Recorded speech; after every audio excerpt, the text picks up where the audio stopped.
I'm Nick Hernandez, and you're listening to the Positivity Matters podcast. We talk with scholars who study well being and have leaders from a variety of fields on the show. Today, I have Lorraine Besser. She is the department chair of philosophy at Middlebury.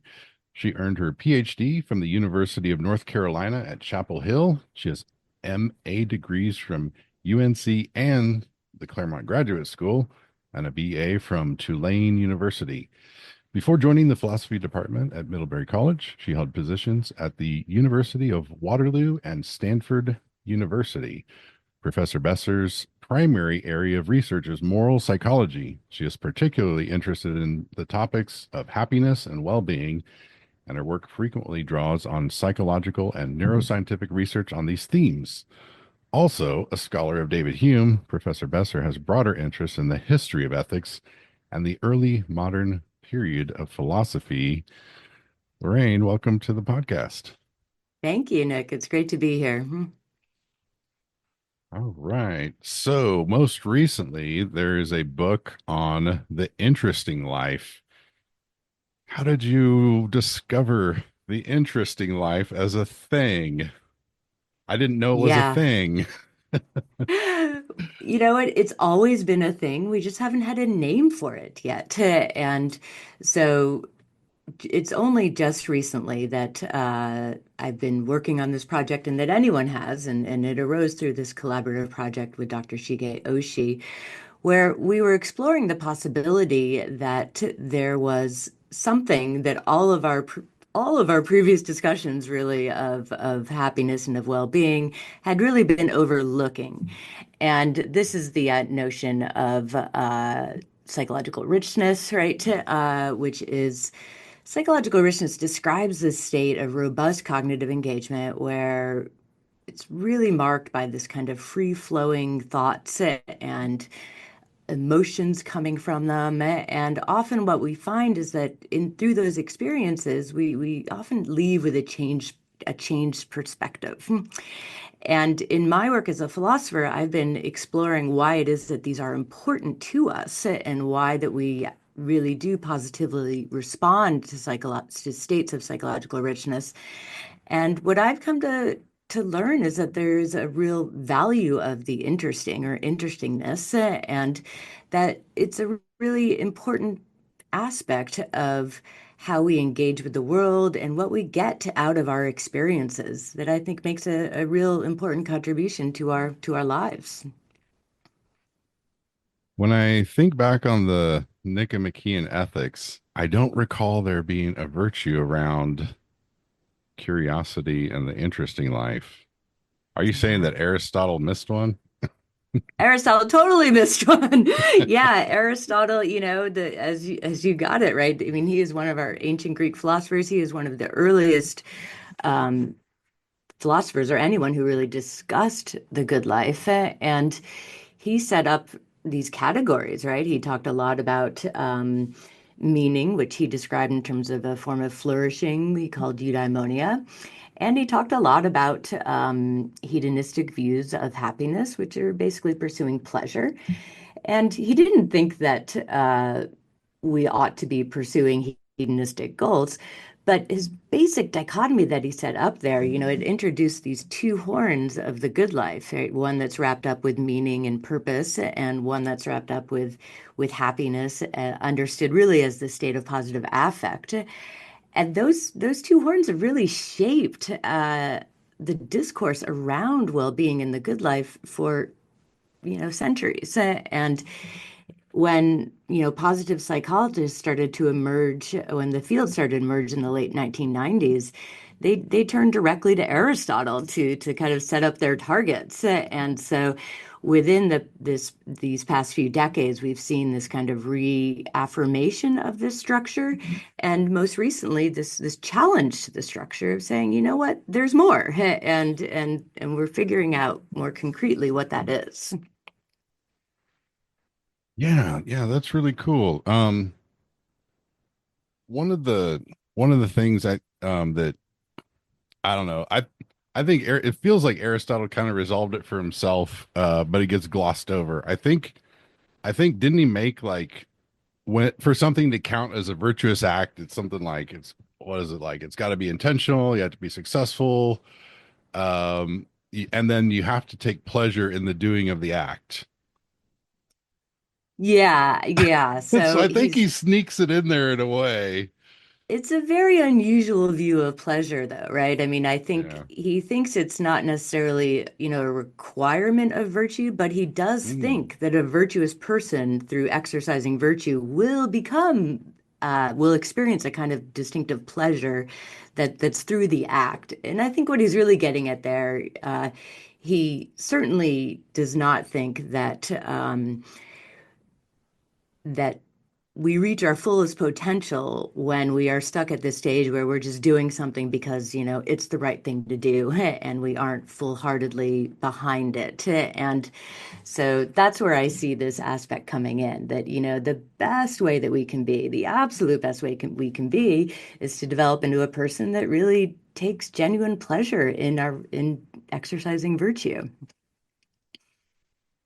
Awesome. So we just have to add, what shall we call it? What would it be if it were to name it as a virtue? How would we?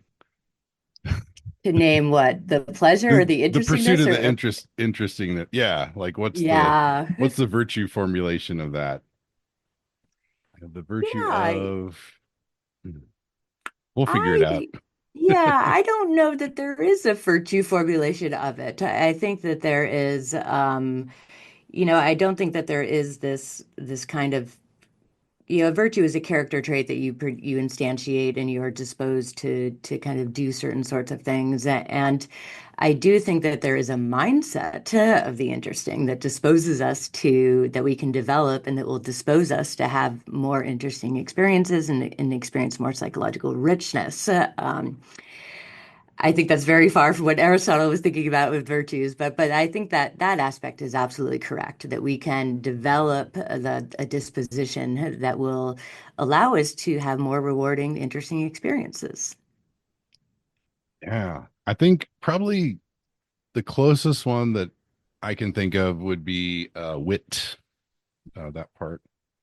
That feels like it's kind of a in the moment kind of a thing where someone is perceptive of the social fabric at the time and is able to kind of play on that and engage in humorous banter and uh what's it roasting and whatnot.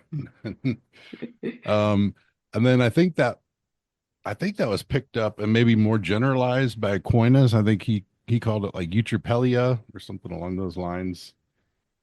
And I don't know if anyone's really picked it up since Aquinas, but like kind of it feels like maybe like I've kind of thought of like the pursuit of the interesting kind of stemming off of curiosity, like either experiential or intellectual, and then in general I see like curiosity as a form of play.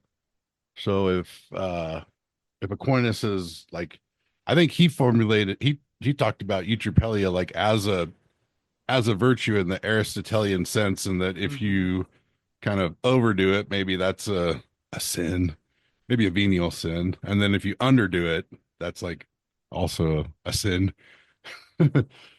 I doubt if the sins on either side of that would be cardinal sins or anything, but maybe venial.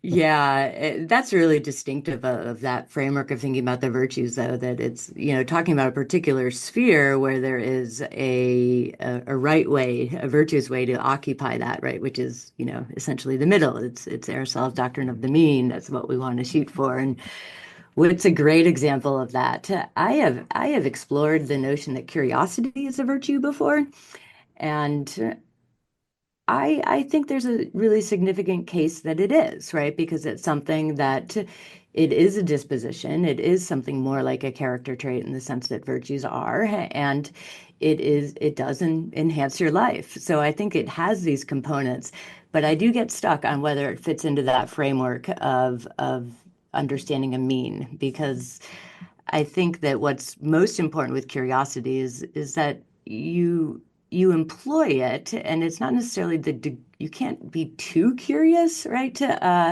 But I think there is a sense in which it would be less than virtuous to be curious about certain things and to really like dive into certain kinds of aspects, like people's privacy or something like that. So I think there's a moral limit somewhere in there, but yeah, so curiosity is a great it's a great thing to develop, right? And it's something that we naturally have and that we encourage in children, but then we don't talk about it a lot for adults. And I'm glad to hear you think like this. I think we need to keep talking about curiosity. I think that's the one. That is the one. I'll go with that.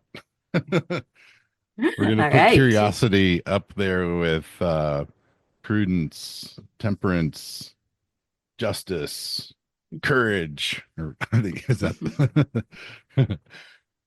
it's a worthy addition. Um, yeah. Okay.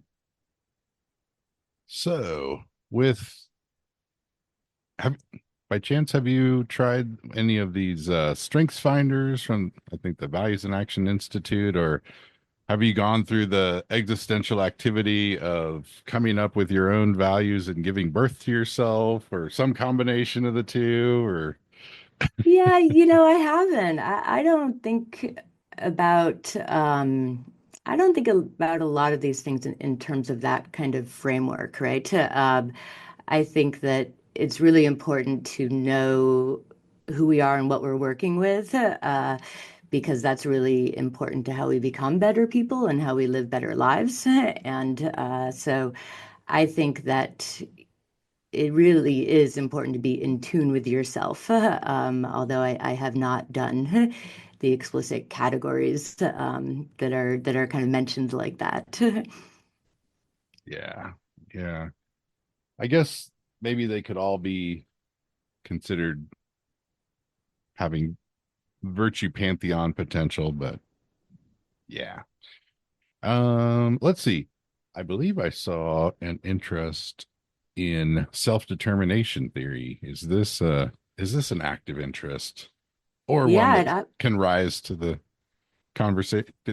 uh, absolutely. Yeah, All I'm right, all I'm right. I was drawn to self-determination theory very initially, and it started as a project in which I was um, finding myself as a little frustrated with Aristotle's theory of eudaimonia, quite honestly. And he's describing a form of robust functioning, well-functioning, flourishing. Yet Aristotle's version of it is really focused on rationality and taking really reason to be both the most important thing about us and to really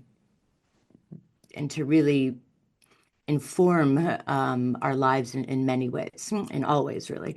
And so I began studying the different psychological conceptions of eudaimonia, and which are actually quite different than Aristotle's. And so I prefer to think of the contemporary discussions as talking about, eudaimonic well-being, which captures the sense of flourishing, but it does trace it to this basic, real concrete analysis of what we need as human beings to flourish, and specifically what we need to develop psychologically.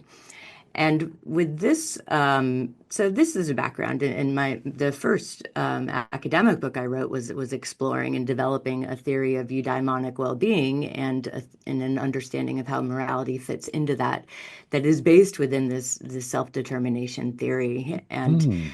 so I think it's a really helpful framework for understanding what our needs are and how we can the importance of fulfilling those needs and how we can do that. Interesting. I took one philosophy course that I really enjoyed, and the professor he would joke around about being a fundamentalist in the sense of he wants to get down to the fundamentals of things. So with the I guess with the uh uh normative theory, uh the origin, the foundation of um, the moral good? Like, how do you approach getting to the first principle of morality, or if it's not a principle, like the foundation? What does that look like? Yeah, there are so many different spectrums of this. And so historically, people have looked to thinking about basic considerations of morality as even a kind of objective thing that we learn and that we intuit and that we figure out somehow. And then there's approach towards thinking about, basically kind of what makes for right action and identifying the fundamental features of that. And I'm less inclined to think about the foundational to I'm less inclined to think that morality does have that kind of foundational structure. And Hmm. I think that the most important aspect of morality and the one that is really most crucial to us as human beings is really the importance of treating each other with care and respect, right? And it's a very interpersonal framework that I think about morality within. And within that framework, I think there is a lot of flexibility towards understanding and thinking about what that means insofar as how we interact and how we regulate our behavior. And one thing I do advocate is thinking about living well, right, and treating each other with care and respect is a real basic goal that we ought to have, and that we really, I think it fits in. And by taking this as a goal, I think that is how we fulfill our needs to get it back to that self-determination theory. And I think that it really places this, I guess, foundational, I would say foundational instead of fundamental, but right, a foundational framework for how we ought to basically treat each other, and from which we can move from there to understand more concretely the details. Awesome. Yeah, I think I read a book by Carol Gilligan called The Birth of Pleasure, and I believe she's also known for like an approach called the ethics of care. Is that kind of the Hmm. tradition that you're referring to? Or is it Yeah, coming from a different place or it's very parallel, right?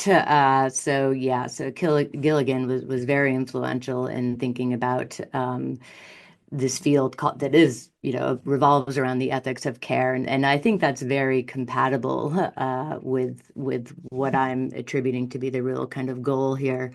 But Hmm. it comes from a different place, and so Oh, okay.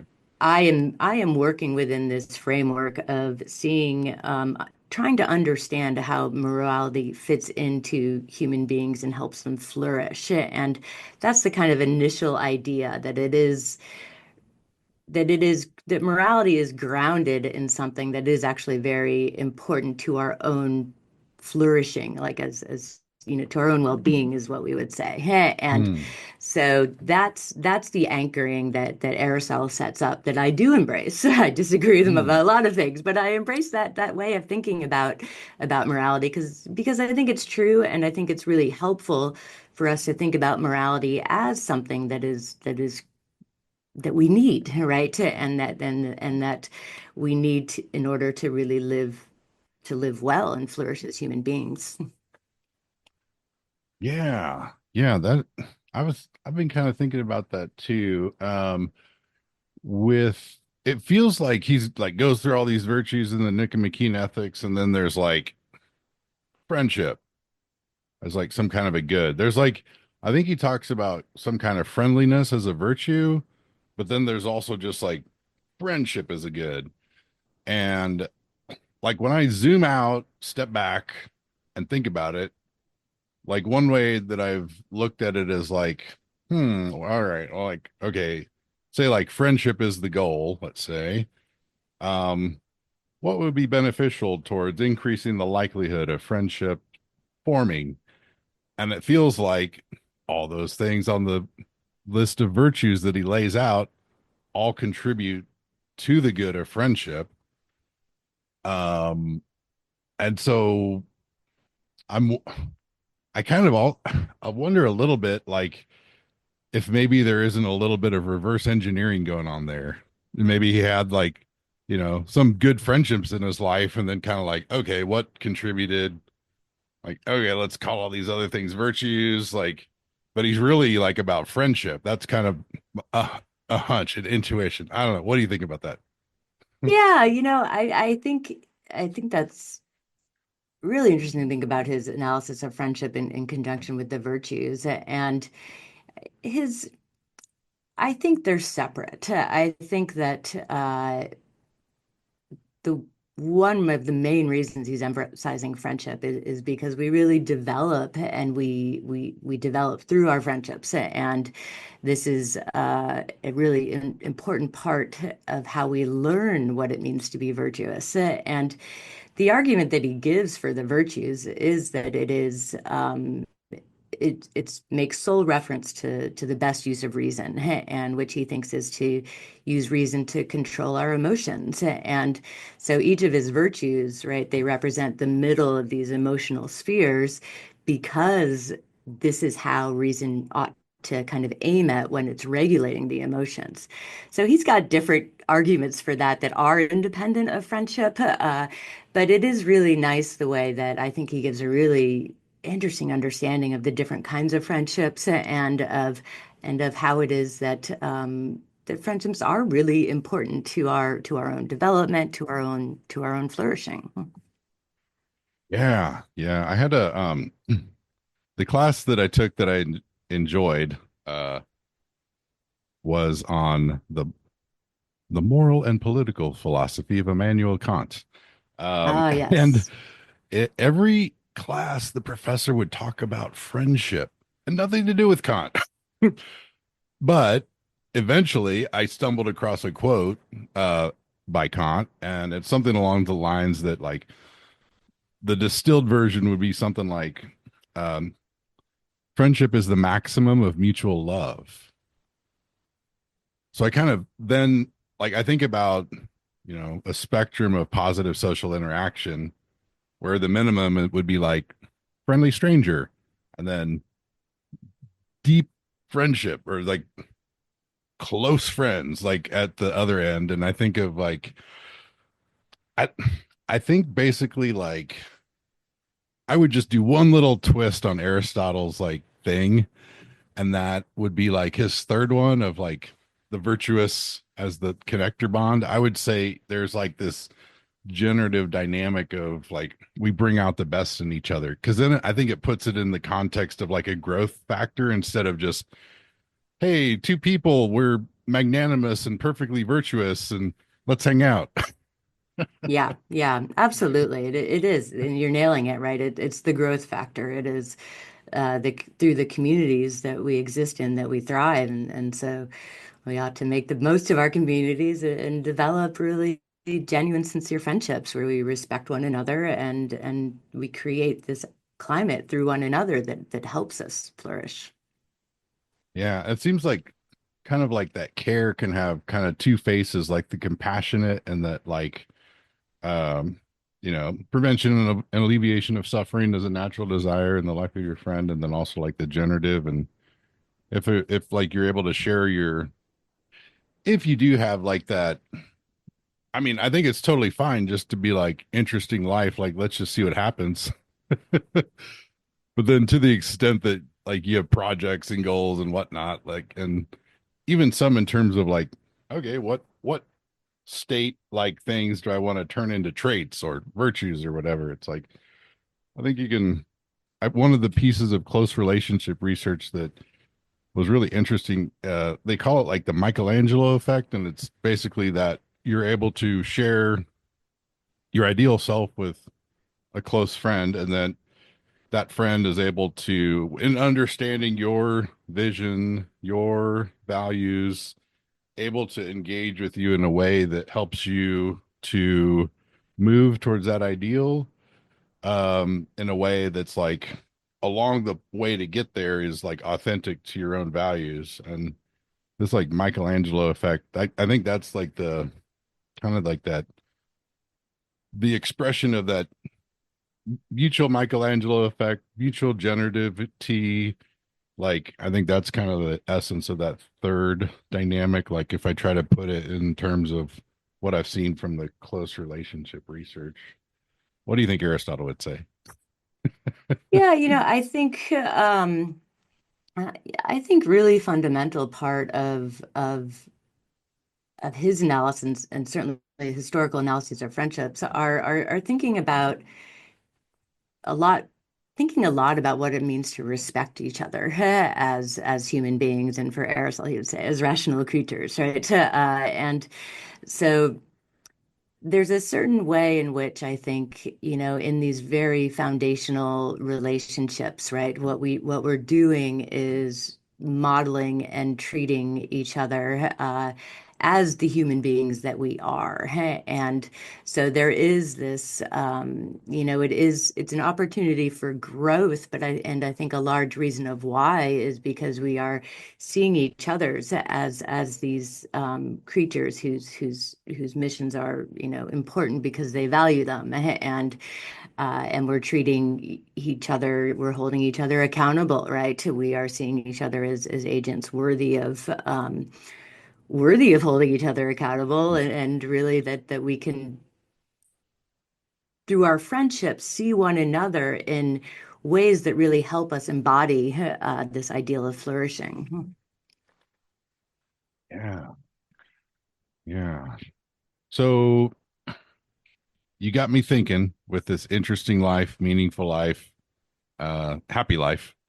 Um, and then self-determination theory with its focus on autonomy, competence, and relatedness. Like, how do these two interact? Self-determination theory and the, what do we call it? The pathways of the good life, or the constitutive elements of the good life, the most like fundamental set or something. Um, Yeah. what do you, what kind of connections do you see between self-determination theory and these what do we call it? The paths of the good life, elements, I yeah. ingredients. I mean, I just we describe them as dimensions of the good life, Okay. and but Thank you. what they essentially are, and here we're referencing, right, the kinds of experiences I highlight as valuable, which are interesting experiences, happy experiences, and meaningful experiences. And I think that these are all experiences which help us thrive, right? They help us thrive as human beings, and they're through which we can live our best possible lives. But in order to thrive, we need to feed ourselves first. And that's how I see this relationship. So I think that fulfilling our basic, most fundamental needs, whether it's, we can characterize them through a number of different ways, but go to self-determination theory, right? It says we have these main kind of three areas of needs: autonomy, competence, and belongingness. And I think that these are, and that's, and the reason, what the research shows about these needs is that unless we fulfill them, we just simply don't function very well, right? We don't perform as well. We do not we do not just smoothly function unless these needs are in place. And so the way I constrive the overall big picture and relationship between these is that I think that, we have to function first in order to thrive. Mm, And so that's where I see, at this really basic level of necessity, right? We've got to fulfill our innate psychological needs. I think that's where virtue comes in, and being a good person, treating each other well is just a minimum requirement of how we are basically functioning. And then once we're functioning, we can start thinking about the experiences in which we really thrive. And so I think that we get to this level of thinking about our best possible lives, right, as thriving lives, when we've already established a baseline of functioning, mm. and from there we go, and can, get all of the other good things. Yeah, I like that. And I like the word that you used for relatedness. I think you said belongingness. Yeah. Like, yes, that's better. Um, it feels like the need for autonomy, maybe the way in which we pursue fulfilling that need. the domains of the good life, like, really, really fit there in particular. Like, kind of, I don't know, like if you were, like if I were to rank the domains of the good life, I really feel like the interesting life, the interestingness is like, that's where it's at. So I'll give, let's see, if I were to assign percentages to it, I'm 40% interestingness is what I'm about. And then I'll say 30% meaningfulness and what's that leave? 20% happiness, something like that, maybe. Something like that. would would you be willing to rank them or assign percentages, like if you were to Yeah, reflect on it, or and that's absolutely how I think about it. I think that interesting experiences, meaningful ones, and happy ones are all important to everybody, and that they are important components of the good life, but they are important in different degrees, and that all depends on what kind of resonates us, what sparks us. And yeah, so I am certainly highest up, I think, on resonating with interestingness, and then it's meaning, and yeah, happiness comes much further. Which isn't to say that, these aren't all important things, but it is just to say that I respond more to interesting experiences than I do happy experiences, right? And so for me, that means I want to, give them a more important role within my life while making space for all of them, because I really do think without all of those things, we live impoverished lives. We don't thrive, and so we need all of them, but yeah, in different degrees. And certainly for me, I think it's the same rankings, right? I would go with Hmm. interestingness and then meaningfulness and then happiness. Mhm. Yeah, yeah. How many permutations are there of that? What's it? Three times two, six permutations, I guess, for different rankings or something like that. So yeah, maybe we can make like good life clubs or something. We can make six good life clubs, and every now and It then they is, can all get together. But yeah, like you oh, guys it's go over great. here, and you guys go over here. It's how we flourish, right? And through our Yeah. communities. And so that's a great idea. But we do all have to get together pretty frequently because we all Okay, need to learn okay. from each other. Yeah, I guess we're all in this together. Um, Another thought that I had about the connectedness might be something along the lines of it feels like you can kind of, you know, if you just pursue pleasure, like you may not have to develop a whole lot of skill to live that kind of a life. And if you pursue the interesting, I think kind of the same goes there. So it feels like the meaningful life is the one that has the greatest need for competence to be developed in terms of whatever goals you set. You're going to need to like build up skills and like develop competence to pursue those things. And then uh, with the interesting life, it kind of feels like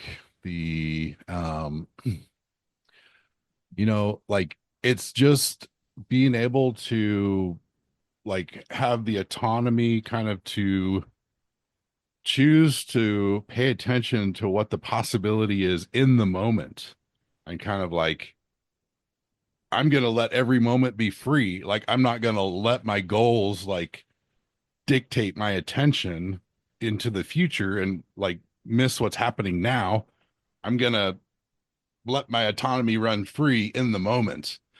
So it kind of feels like autonomy correlates most to the interesting life, and that leaves or belongingness maybe most closely associated with the happy life. And I think there's some evidence for that in that one of the former directors from the grant study made a comment along the lines that happiness equals love, full stop.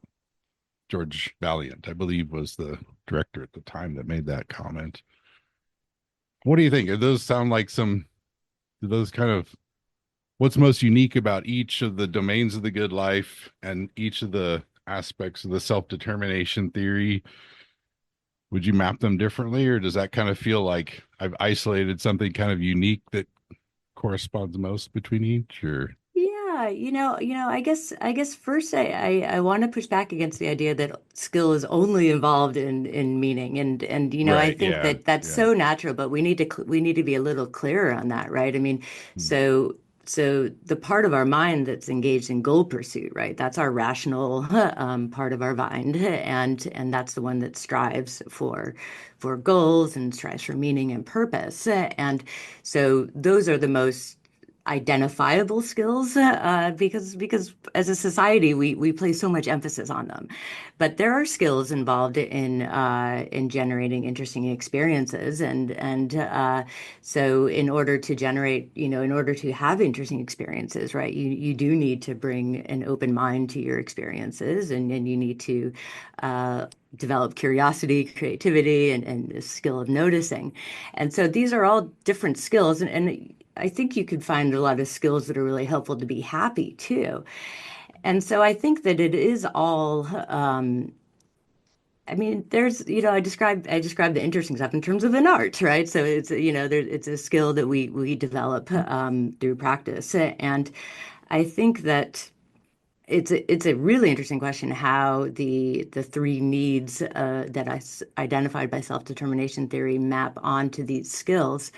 I think that um, I think that there's an extent to which that they're all involved in each of these, right? And so I think that I mean we always, autonomy on this framework is really about trying to really identify with your pursuits and to pursue things that you can fully integrate into your sense of self, right? And so you always need to be fulfilling your need to autonomy, but to the extent that which interesting experiences do require this capacity to open up your mind, to engage fully, and to to bring curiosity to your experiences, and that's all a really important form of agency, and having the ability to do that, and having the I don't think it's so much about having the space, but it's about giving yourself the space to think these things. And so that's what I think that's how I think the kind of skills are contributing to interestingness. Hmm. I like that. Um, one so like one of the projects that I'm hoping to bring about with this positivity matters thing that I'm of which we're in the podcast instantiation of is hope building in the world, hope sharing, from that Rick Snyder's work on hope as like a three-part construct of goals thinking, pathways thinking, and self-efficacy. And that um, I think with self-determination theory goods, that part of what counts as a psychological need from their perspective is that we like tend to experience some kind of psychological distress if we're not having those needs met. And so like I feel like I made this model of well-being. So I think like the yes saying, or what values do we say yes to, that kind of corresponds with the autonomy, the need for like know-how kind of with competence, and then relatedness with friendship. So I feel like some of the elements of this happy life thing that I developed are like crucial. And then but there's some other goods that can go into flourishing that are nice to have. Like they can, Yeah. we can thrive more, but some of them are like necessary. But it's like the interesting thing about those psychological needs, or one of the interesting things, is that it feels like distress if we don't have them, but like there's not like, say, with with tiredness, like you sleep and then it's like you don't get pleasure, or it doesn't keep going, or like hunger. It's like, once you're full, you're full. That's not like they kind of Yeah. cap out. Whereas those psychological needs, there's not really a cap. Like they keep contributing to flourishing. the more autonomy, relatedness, belongingness, and competence that we develop. So it feels like if those needs aren't being met, like one of the ideas of psychological distress that I've heard is languishing from Corey Keyes is like the low end of positive mental well-being, flourishing as the upper end of positive mental well-being, and then in the middle I picture like good, okay. um and he has this interesting thought of like, so think complete mental health, maybe it's like mental well-being plus mental illness, take away mental illness, and then I think his statement is the absence of mental illness does not imply the presence of positive mental well-being. Something that's kind of my paraphrase.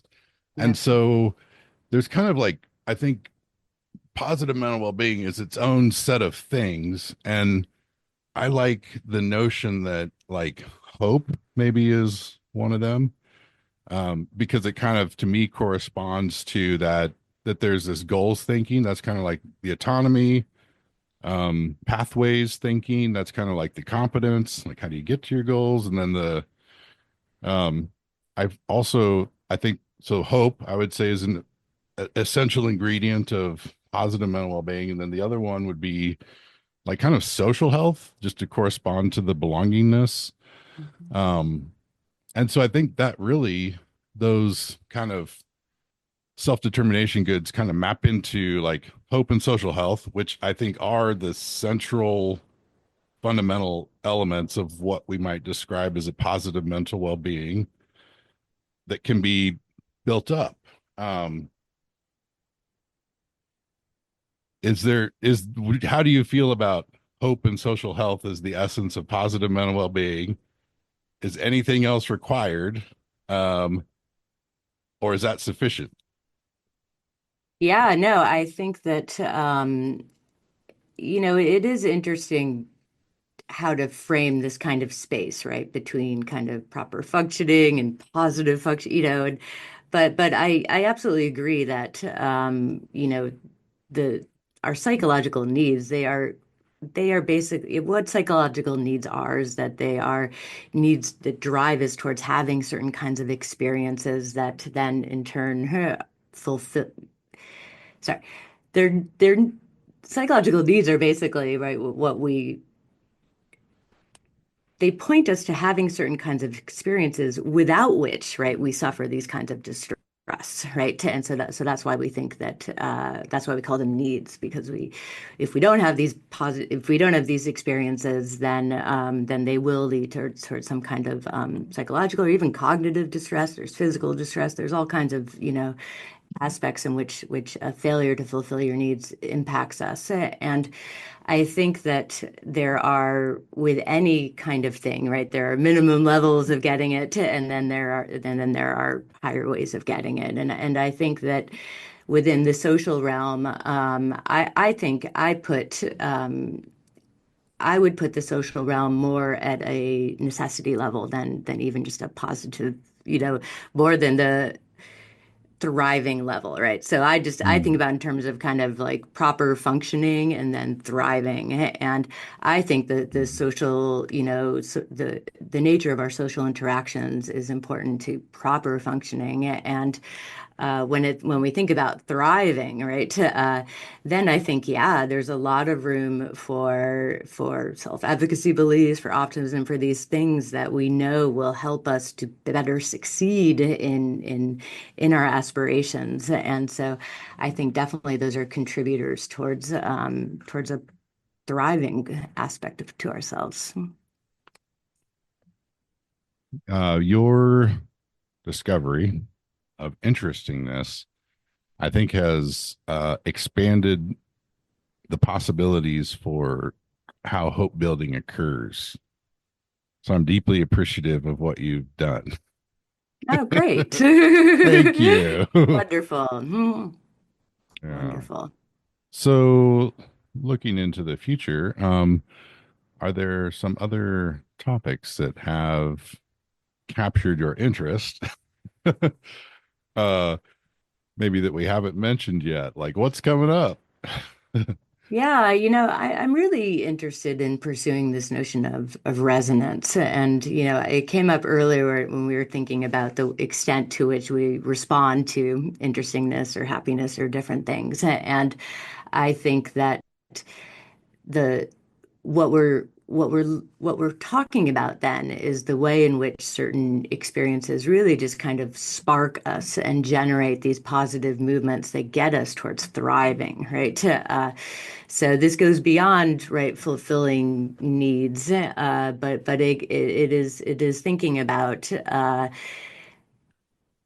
the kinds of experiences that really prompt the state of resonance, which is the state of positive movement, right? And I'm becoming more and more inclined to think that something like resonance really captures kind of core of well-being, and so that's one real interest, and the other one I think that you might be really sympathetic with. It's this notion of self-expansion. So one thing we're learning from the research on psychological richness and is that the more that we develop this capacity to fully engage robustly with our environments and to allow our minds to take in all that there is out there and to bring some curiosity so that we are engaging with the world, what we're finding is that this leads to a more expansive sense of self. And by that, I don't mean a big ego, right? But I mean a greater presence within the world, right? A greater, and we can think about that maybe in terms of competency or autonomy, right? But a greater presence within the world. And so we're more connected in ways in which are really beneficial to us because there's reflecting all of our ways, right? Too often we're looking at things with a purpose or a goal, like I need to do this, get this part about it. So we're narrowing our focus on just one aspect of the world and of ourselves. But with what we're learning about, recognizing the importance of having interesting experiences is that they actually do lead to this more expansive sense of self. And that when people have this more expansive sense of self, they feel more in contact. I mean, they are in more contact with the world, but they also feel more agency or the ability to change the world and to impact the world. And I think that is really hopeful. And that's a positive way of thinking about our status in the world that I think is just becoming so pressing. The original study that looked at this was looking at climate change, and what it found was that subjects with greater degrees of psychological richness, experiences like that, were developing this expanded self that allowed them to actually believe that they can more impact or do something to help climate change. And so I think this is really important, especially as we think towards how we can uh, go about our world and the serious challenges we have that can seem so overwhelming and big, and yet uh, anything that's going to help us just put us more in connection with that and give us more beliefs that we can be, effective in changing the world is great. And so I want to explore this notion of self-expansion for sure. Yeah, I think that's one of the things that I've seen as part of like generativity is that it's kind of like that drive to bring out the best in others and having the well-being of future generations and in mind. It also entails your own self-expansion in that the effect that you're having on others is like sort of a part of your own a part of your own self-expansion. And it's like I think sometimes it like we get the idea that if it's beneficial to the self then it's like selfish and bad, and it really feels like there's a way in which like self-expansion can occur through friendship, let's say, that has beneficial can have beneficial effects for self, the other, and community. Yeah. All right. If people want to find out more about your work, where shall we send them? And tell us about Yeah, your book. yeah, thank you. Well, the book is The Art of the Interesting, What We Miss in Our Pursuit of the Good Life and How to Cultivate It. And yeah, so that book is available anywhere books are sold. So go to wherever you like to buy your books to find that. And you can read more about me on my website, lorrainebesser.com. And follow me on social media. I'm most active on LinkedIn and Instagram, and easily findable through the ways in which we find people there. But, Thank you so much, Lorraine. all right, thank you, Nick. Great to talk to you.